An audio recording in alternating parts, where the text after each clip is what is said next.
My name is Carol Hayes. I'm 29 years old and I'm a registered nurse. Let her go. We won't pay for the surgery. My father said it the way you'd cancel a magazine subscription. No hesitation, no trembling voice. He signed the do not resuscitate order at 11,018 on a Tuesday night, not because the doctors told him I was beyond saving, but because the billing department told him the number. That was all it took, and when I woke up 3 weeks later, bruised, broken, barely able to lift my own head, I discovered the DNR wasn't even the worst thing he'd done while I was unconscious. What I did in the next 24 hours didn't just change my life, it collapsed his. I was born with a hole in my heart. The surgery was when I was 4. It cost my parents over $200,000, and my father never let me forget it. You know how much you cost this family, Carol? He said it the first time when I was 8. I'd asked for new sneakers because mine had a crack, and my socks got wet every time it rained.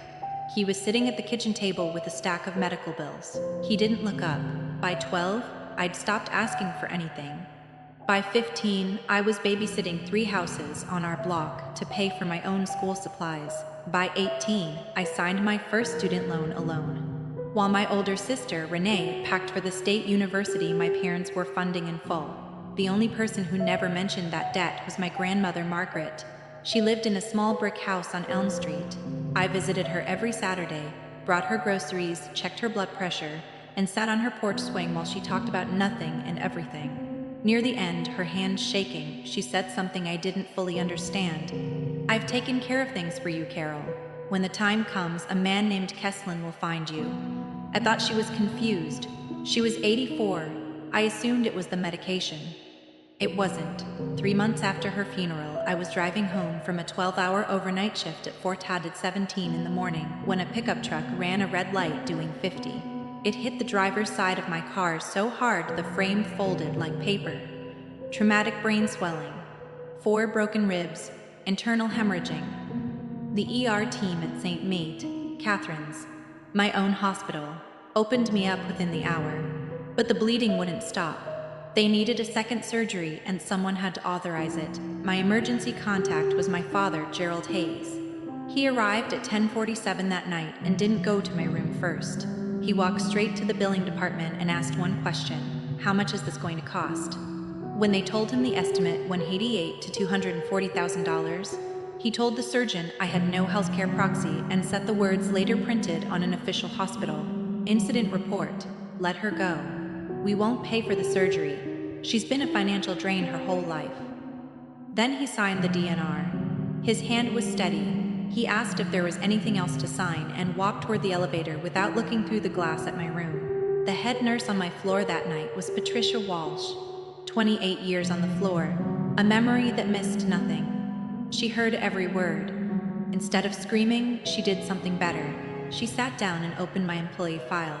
3 years earlier, I had signed my healthcare proxy over to my best friend, Beverly Carter. Pat found it in under 2 minutes, called Beverly at 11:14 p.m., and Beverly drove 90 minutes through rain. She walked in at 12:51 a.m. with her driver's license, revoked the DNR, and authorized the surgery. My father was already home asleep, believing the machines would stop by morning. I opened my eyes on a Tuesday, 3 weeks later.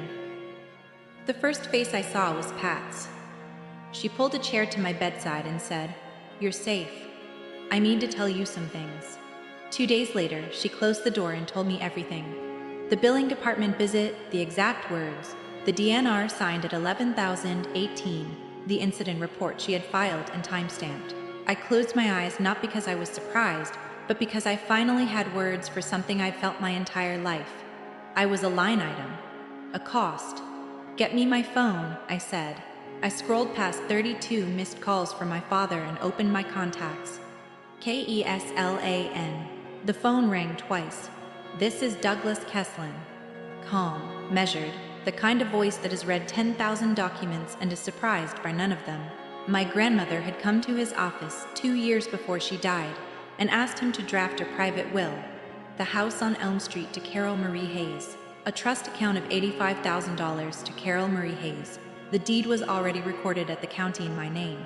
My father had intercepted the letters and told Kesslin I'd moved out of state. Then, while I was in a coma, He forged my signature on a power of attorney, tracing my handwriting from old medical consent forms, used a notary who owed him a favor, transferred the house into his name, and took out a $280,000 mortgage against it. The money went to pay gambling debts. Keslin ran the deed records on the phone, and the fraud was immediate and total. "Do you want to press charges?" he asked. "Not yet," I said. "I want to see how deep this goes first." I was discharged 5 days later. My father arrived with a suitcase, already announcing I was coming home with him. "That's kind of you, Dad, but Beverly is picking me up." His face shifted. He walked out without saying goodbye. That evening at Beverly's kitchen table, Keslin and I went over everything. Court motion to void the fraudulent deed, police report for forgery and fraud, notification to the mortgage lender. "Sunday," I said. "Sunday," he agreed. "Let me tell you about my father's church, First Grace Community Church, white steeple, red brick. About 120 people who had known Gerald Hayes for 15 years. He was a deacon.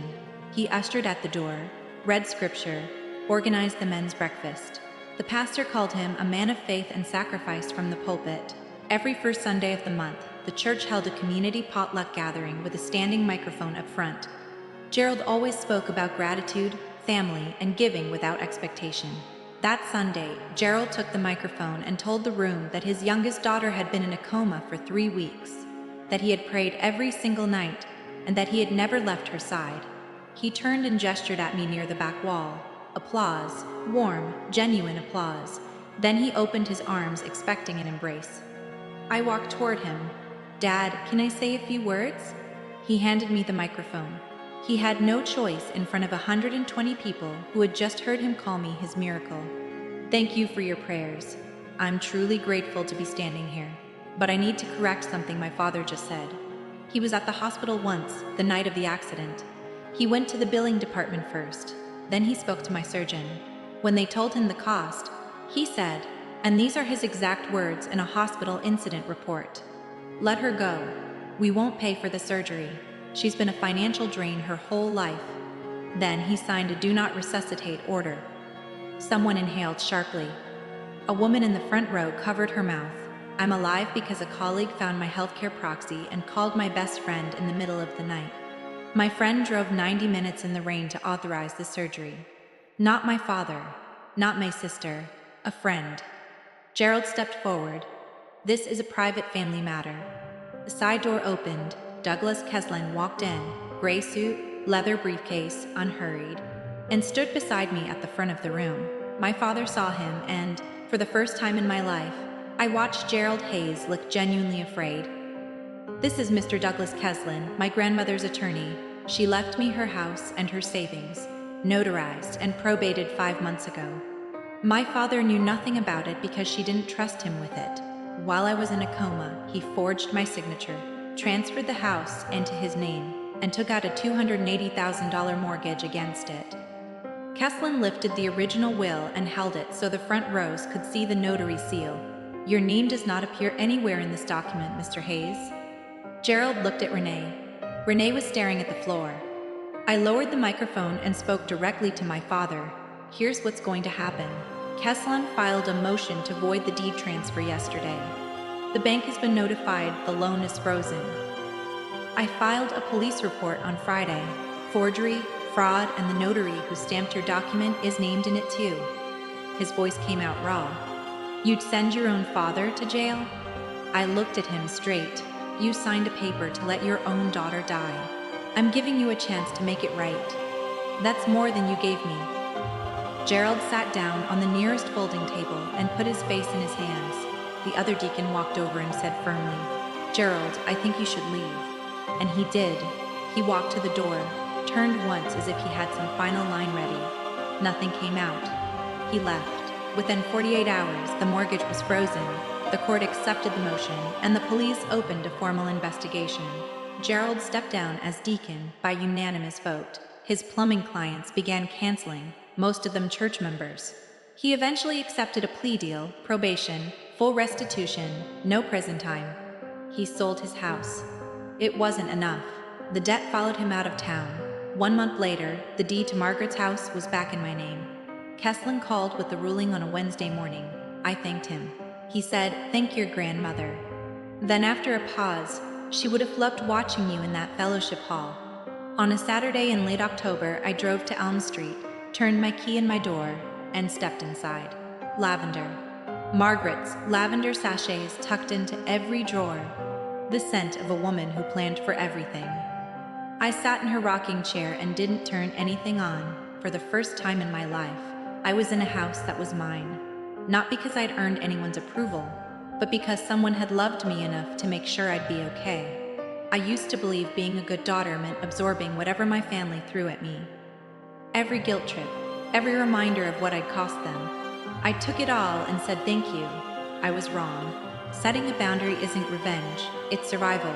And sometimes survival looks like a quiet man in a gray suit, a stack of notarized papers, and the courage to stand in a room full of people and say, "This is what actually happened." You don't owe anyone your health. You don't owe anyone your home. And you certainly don't owe anyone your life. My grandmother Margaret taught me that, not with lectures or shouting, with a letter, a house, and a lawyer named Kesslin.